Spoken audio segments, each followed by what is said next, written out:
Aqui na nossa Rádio USA, política se discute. Começa agora, Política em Foco. Para você que sintoniza a nossa Rádio USA, o Brasil mais perto de você. Eu, Márcio Fofo, estou chegando por aqui, mas agora eu tenho a alegria de receber aqui no Política em Foco, que já conversou com a gente algumas vezes, né, na programação da nossa Rádio USA. Estou falando do especialista em segurança, ele que é apresentador também de um programa bastante bem sucedido no Brasil, com uma audiência enorme, né, na Rede TV e também através das redes sociais. Estou falando de Jorge Lordello, apresentador do Operação de Risco e que retorna à programação da nossa rádio para bater um papo com a gente nessa noite. Tudo bem, Lordello? Uma ótima noite para você. Boa noite, Márcio. Boa noite, ouvintes da Rádio USA e tantos brasileiros que estão nos ouvindo agora. E a gente pode atualizar um pouco esses assuntos polêmicos que você quer discutir. Estou à sua disposição. Legal, Lordello. Eu gostaria de aproveitar, até porque, né, nós tivemos na semana passada, aqui na terça-feira, no Política em Foco, a participação do advogado André Boiano Azevedo, né? Ele que é um advogado criminalista, é um profundo conhecedor também do direito penal, mestrado, professor, né?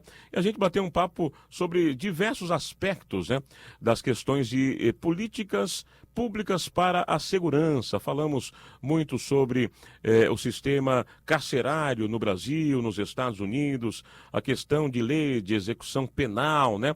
E quando a gente acaba estabelecendo esse tipo de relação, né, a gente começa sempre a levantar os números, né, aqui dos Estados Unidos, do jeito que a lei é aplicada por aqui, do jeito que a lei é aplicada no Brasil. E a grosso modo, muitos acabam interpretando, né, mas infelizmente o Brasil ainda é um país que é conhecido como o país da impunidade, onde talvez os crimes não sejam punidos como se deveria. E muitos defendem que isso não acontece porque as leis são arcaicas, que talvez a lei de execuções penais seja um tanto quanto ultrapassada. Tem uma outra corrente que fala, não, no Brasil já existe lei suficiente, o que falta é a aplicação. Que leitura você faz a respeito dessas duas visões, Lordello? Olha, a leitura, para mim, ela é muito clara quando nós temos como objetivo a coletividade. A gente verifica muitos profissionais da advocacia ou profissionais da área do judiciário que fazem defesas das suas categorias.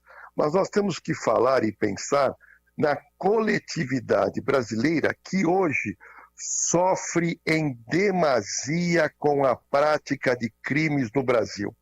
Hoje nós temos um sério problema, que é, por exemplo, o roubo e o furto de aparelhos celulares. O roubo e furto de celular bateu todos os recordes no Brasil e agora, no Brasil, com a introdução do Pix em setembro de 2020, fez ressurgir o sequestro relâmpago. Uau. Nós estamos tendo no Brasil atualmente matérias nos veículos de comunicação diariamente falando sobre a volta do sequestro relâmpago, vítimas mantidas em cativeiro, tudo por causa dos aplicativos de banco nos smartphones e por causa do Pix, que promove uma transferência imediata em questão de poucos segundos. Então, o problema é grave. E aí nós levantamos sempre essa discussão da questão do sistema carcerário. E eu gostaria de fazer uma comparação do número de presos no Brasil com o número de presos nos Estados Unidos. Se nós imaginarmos que os Estados Unidos é um país que tem taxas criminais muito menores que o Brasil, e aí vem a seguinte colocação: por que os Estados Unidos têm mais gente presa que no Brasil? Por que o sistema carcerário é muito maior no Brasil, nos Estados Unidos, sendo que no Brasil o volume de crimes é muito maior?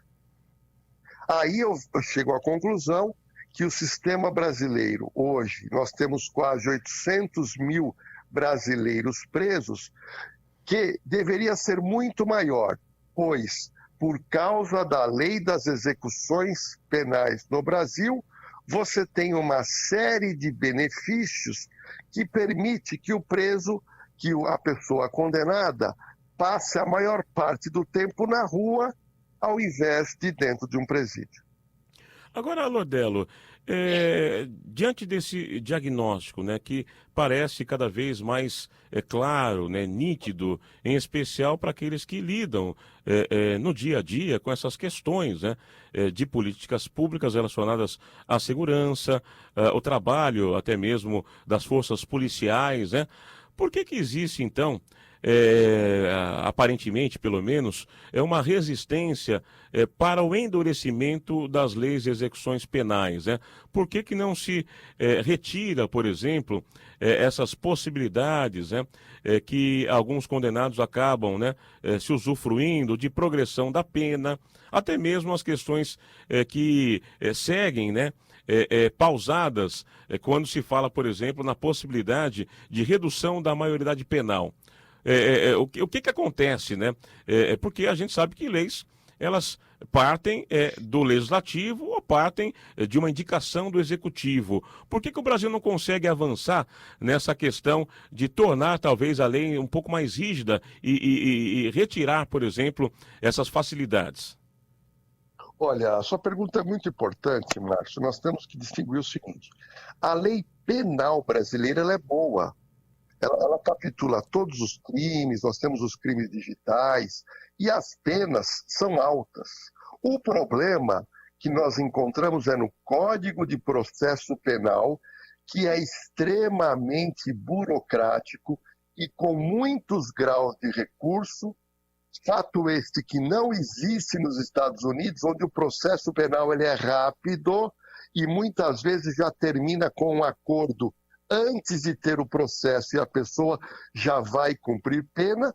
E o outro problema no Brasil é a lei das execuções penais, que pouca gente sabe, foi instituída no regime militar em 1984, quando o então presidente João Batista de Figueiredo. Foi no regime militar que se criou a lei das execuções penais com uma série de benefícios. Só que o pior dos benefícios é a chamada progressão de regime, aonde você promove uma liberdade de uma maneira muito rápida. Qual que é a diferença, basicamente, do direito penal brasileiro por direito penal americano? O americano decidiu o seguinte: nós temos que punir rigidamente o crime leve e o mediano para que a pessoa não se entusiasme a cometer um crime grave. No Brasil é inverso. O crime leve e o crime mediano praticamente não tem punição, praticamente a pessoa não vai ao cárcere. Aí, o criminoso brasileiro, ele se entusiasma, ele sente a impunidade e ele pratica o crime grave. Então nós temos que inverter esse processo no Brasil, começar a punir um crime mais leve, para que a pessoa verifique o peso da lei brasileira. E hoje é praticamente o inverso do que ocorre nos Estados Unidos. Agora, Lordelo, dentro dessa sua análise, né, dá para compreender, então, que, na verdade, a alta reincidência que existe no Brasil, né, a gente percebe que a polícia faz bem o seu serviço, né? Prende até bastante, né? Mas esse detido passa pouco tempo, né? Quando não é liberado logo de imediato, né? Ao passar, né? Por uma reunião de custódia, ele acaba sendo ali até devolvido para a sociedade sem ter que, inclusive, passar pelo sistema prisional. E até mesmo essa questão do uso do menor, essa reincidência, o uso do menor, tudo isso está relacionado a essa frouxidão das execuções penais, na sua opinião? Com absoluta certeza, Márcio. Entenda uma coisa: quem assiste o programa Operação de Risco, que eu apresento na Rede TV e está disponível no YouTube, Operação de Risco, quando nós acompanhamos viaturas policiais e ocorre uma prisão, sempre o policial faz uma entrevista com um indivíduo detido e uma das primeiras perguntas é a seguinte: você tem passagem pela polícia? E o que mais me impressiona, nesses 8 anos que eu que eu apresento o programa, é que em 100% dos casos, os detidos são jovens, maiores ou menores de idade, e eles começam a responder essa pergunta falando uma série de crimes que já praticaram e que foram detidos e pouco ficaram em cárcere. Então nós reparamos que no Brasil, um garoto de 15, 16 anos, ele já possui uma ficha criminal extensa. E quem permite isso é essa lei benevolente e principalmente a lei das execuções penais. Mas olha que interessante, o nosso Código Penal, em 1940, estipulou que a maioridade penal brasileira era de 18 anos. Uhum. Em 1940, a expectativa de vida do brasileiro era 53 anos, 54 anos de idade. Hoje em dia, a expectativa do brasileiro é quase 80 anos de idade. Se não me engano, é 76, 77 anos de idade. E esse jovem hoje, ele tem uma capacidade cognitiva e de conhecimento avançada hoje com 13, 14 anos de idade.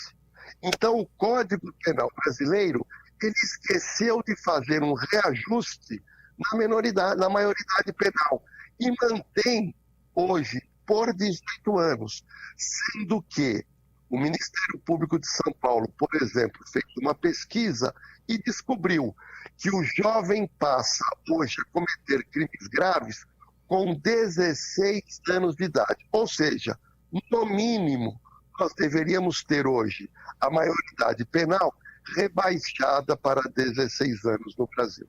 Nós estamos batendo um papo com o especialista em segurança pública, apresentador do programa Operação de Risco, Jorge Lordello. Falamos nessa primeira parte, do nosso bate-papo sobre questões que acabam, sempre vindo à tona, que dizem respeito à efetividade das leis, de segurança pública no Brasil. Eu deixei para ele uma pergunta, antes do intervalo. Eu gostaria da análise também do Jorge Lordello, ele que tem uma visão muito macro a respeito do tema, falando sobre as questões que envolvem, por exemplo, a política que vem em âmbito federal, acima de tudo. A gente percebe que quando nós falamos, por exemplo, de política de segurança pública, muitas coisas acabam inspirando, inclusive, até mesmo as esferas estaduais, municipais. É uma questão mesmo de cultura que acaba sendo, embutida dentro de uma sociedade. E o Brasil parecia viver nos últimos anos, sobretudo depois da Operação Lava Jato, da ação que acabou, elucidando casos de corrupção no alto escalão da política brasileira, atingindo pela primeira vez, quase que de forma inédita também, grandes figuras do empresariado brasileiro, da política brasileira. Mas de uns anos para cá a gente percebeu uma quase que total reversão de expectativa. E o Brasil, que parecia ser então o país que tinha se passado a ser um país onde a impunidade, onde a lei agia de forma soberana para todos, e em todas as circunstâncias, isso ficou perdido quase que no imaginário das pessoas. Não sei se o Lordello tem essa visão, se talvez esse espírito que o Brasil parecia ter absorvido acabou meio retrocedendo. E se até na questão das leis, a gente viu agora mesmo o presidente Jair Bolsonaro sancionando a nova lei de improbidade administrativa, considerada por muitos um afrouxamento do que existia, por exemplo, de possíveis punições a um gestor público. A própria segunda instância, que era algo que foi conquistado a duras penas, e que propiciava que talvez casos não ficassem impunes e pudessem ser, inclusive, já corrigidos rapidamente com a prisão em segunda instância, também acabou caindo por terra e o Legislativo parece não ter muita disposição em avançar. Que leitura você faz a respeito disso tudo? Houve mesmo uma reversão ou existia um excesso? É possível retomar, talvez, politicamente, algumas iniciativas para avançar nessa questão de segurança pública no Brasil? Olha, Márcio, você comentou sobre análise macro. E quando a gente faz uma análise macro, nós temos que entender, e eu quero que o brasileiro que está aí nos Estados Unidos entenda, que a polícia brasileira, ela funciona e sabe prender. E eu posso dizer que a polícia brasileira é uma máquina de prender. É impressionante o que tem de prisão na polícia, o que a polícia no Brasil, tanto a Polícia Federal, Polícia Estadual, polícias municipais. Mas o problema, como a gente disse no primeiro bloco, é a questão legislativa. E se a questão é legislativa, nós temos que mudar a lei no macro. Nós temos que mudar o conceito do direito penal, o processo penal brasileiro. E aí a pergunta vem, quem é que pode mudar a lei desta maneira, de uma maneira realmente estrutural? E você comentou que poderia ser mudado pela Casa Legislativa, que é o Congresso Nacional, ou pelo Presidente da República. Mas a experiência que eu tenho de acompanhamento do Legislativo Federal brasileiro nos últimos 35 anos, eu posso lhe garantir que tem que ser um projeto de lei de iniciativa do Poder Executivo, pois o Poder Executivo tem poder para apresentar uma mudança legislativa estrutural e, com o conhecimento e o apoio que esse presidente tem, ele possa conseguir aprovar. É inimaginário esperar que um deputado federal, que um senador ou que um grupo de deputados ou senadores tenha força para mudar uma lei estrutural. Isso é praticamente impossível. Então nós teríamos que ter um governo federal e nesses últimos 35 anos, nenhum dos governos que nós tivemos propuseram mudanças estruturais. O que nós verificamos são mudanças muito singelas, que eu chamo de um verniz. Você cria lá o crime de feminicídio, você aperta a lei do latrocínio, mas a mudança estrutural ela não ocorre. E a mudança estrutural seria a desburocratização do inquérito policial e do processo criminal brasileiro, você terminar com 4 ou 5 etapas de recurso, e nós teríamos que adotar o modelo americano, que é um modelo muito rápido, onde os processos são rapidamente decididos e o criminoso condenado ele já vai cumprir a pena. Você comentou que nós estamos agora no Brasil, está tendo julgamento pela Justiça Eleitoral da chapa atual Bolsonaro-Mourão. Mas veja bem, Márcio e ouvintes, o ano que vem já tem eleição. Então, esse processo se arrastou por quase 3 anos. A tendência é que não vai dar em nada, porque seria um absurdo agora você pegar, já terminando o 3º ano de mandato, e falar, não, a chapa agora teve problema, nós temos que trocar. Então, esse é o problema no Brasil. Toda essa burocracia, ela acaba gerando o quê? Impunidade. E a impunidade ela está enraizada tanto na classe mais humilde brasileira, como também na elite. A gente percebe então que é uma questão também que passa, né, por vontade política, né? Agora, Lordelo, você citou algo interessante, né?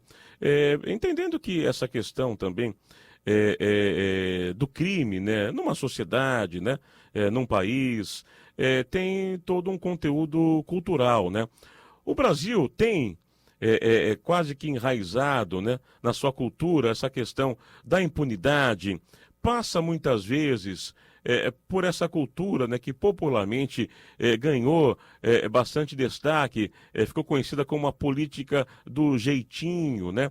A gente vê vários episódios onde cidadãos comuns, né, pessoas oriundas da própria população, da sociedade brasileira, são flagradas muitas vezes tentando burlar uma regra, tentando passar por cima, né, de um procedimento para tentar lá na frente ganhar algum tipo de vantagem. Você acha que deveria existir também e para que essa revolução de fato pudesse acontecer no Brasil, mudando aí, quebrando paradigmas, como um verdadeiro divisor de águas mesmo, quase que refundando essa cultura do Brasil, de ser um país onde se parece que o crime compensa? Olha, Márcio, se nós formos esperar mudar uma cultura de um país, nós estamos perdidos. Porque quanto tempo demoraria isso se você tivesse um único governo que levasse a cabo somente uma mudança cultural? E eu quero trazer o exemplo nos Estados Unidos e Nova York da década de 70, aonde todos nós sabemos que estava vivendo um caos em relação à segurança pública. Índices de criminalidade elevadíssimos. Chegou num tal ponto que, em determinado momento na história de Nova York e dos Estados Unidos, foi promovido o quê?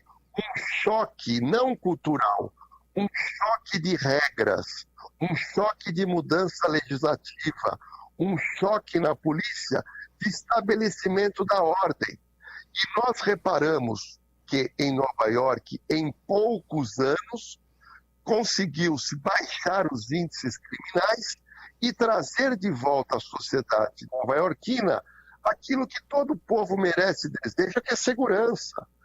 Então, quando você muda a legislação, quando você mostra para o cidadão que aquilo é rígido e a pessoa vai pagar com uma pena grave, que é uma pena de prisão, ou vai pagar uma multa que vai mexer com a vida dela financeira, a pessoa, Márcio, se enquadra. E aí eu vou te dizer uma coisa interessante. Muitos brasileiros que saem aqui do Brasil e vão para os Estados Unidos, quando pisam em solo americano, imediatamente muda. Ele vira a chave do jeitinho brasileiro, ele vira a chave para a lei rígida americana. E aí, nos Estados Unidos, ele passa a ser uma pessoa cumpridora da lei. Quando ela volta e põe o pé em solo brasileiro, ele vira a chave para o jeitinho brasileiro. Então, por que ele vai para os Estados Unidos e não carrega o jeitinho brasileiro? Porque ele sabe que em solo americano, qualquer delito leve considerado no Brasil, ele vai para a cadeia americana, que é o país do mundo e que tem mais quantidade de presos. Então, se a gente mexer na estrutura penal, na estrutura legislativa no tocante à rapidez em processo, e nós temos que investir, é claro, em cadeias no Brasil, aí sim, nós não precisamos mudar a cultura. Tenho absoluta certeza que o brasileiro se enquadraria a uma nova realidade, onde o cidadão tem que cumprir normas. Mas, infelizmente, Márcio, nos últimos anos no Brasil, eu só ouço falar em direito e liberdade. E eu não ouço falar nem 5% disso em deveres. Então o brasileiro agora, nós estamos numa onda em que só se fala em direitos, mas se esquece de falar nos deveres. E nós temos que equalizar isso. Nós temos que ter direitos na mesma regra dos deveres. Mas eu ouço hoje no Brasil a pessoa falando em direito para tudo, mas em dever muito pouco. Ah, certamente. Legal, legal. Muito bem observado. Conversando aqui com o Jorge Lordello, que gentilmente, mais uma vez, nos atende para bater esse papo aqui no Política em Foco. Ele que já esteve conosco algumas vezes, meu amigo já de longa data. Fico muito feliz de poder conversar com você, Lordello, e também ter essa possibilidade, de compartilhar com a nossa audiência também todo o seu conhecimento a respeito, do assunto, políticas públicas, questão de segurança pública. Lordello, um forte abraço para você. Eu gostaria que você deixasse, inclusive, onde as pessoas podem te encontrar. Você é bastante operante também, além de apresentador da Operação de Risco, também nas redes sociais, no YouTube. Você continua também com aquela sua série, de dicas de segurança, dicas práticas, para que as pessoas evitem, de repente, serem pegas aí por algum criminoso? É verdade, eu gosto muito desse trabalho, Márcio, você me conhece, de a gente trabalhar muito segurança e prevenção. No meu Instagram, que eu queria passar para o público aí dos Estados Unidos, os brasileiros que estão nos ouvindo, é o @Jorge Lordello, com 2 L's oficial. Jorge Lordello Oficial. No meu Instagram, O brasileiro que mora nos Estados Unidos poderá ter uma noção dos crimes que são praticados dia a dia. Eu consigo imagens, eu posto esses vídeos e eu dou dicas de segurança no meu Instagram. Eu criei, Márcio, um canal no YouTube onde eu dou dicas de segurança para o brasileiro, principalmente sobre os golpes via internet e agora a quadrilha do Pix, que é o meu canal chamado Não Caia na Roubada. E para o amante das polícias brasileiras, eu recomendo, que as pessoas acessem o YouTube do Operação de Risco, que a pessoa vai conseguir ver o nosso programa, que realmente é muito visto. Só para você ter uma noção, Márcio, nós tivemos apenas um programa que já atingiu mais de 50 milhões de visualizações do Operação de Risco. Uau. E fica aqui o convite para os brasileiros que nos ouvem. Legal, legal. Certamente. Obrigado mais uma vez, Jorge Lordello. Um forte abraço. A gente se encontra numa próxima. Grande abraço, Márcio. Sucesso. Valeu. Nossa Rádio.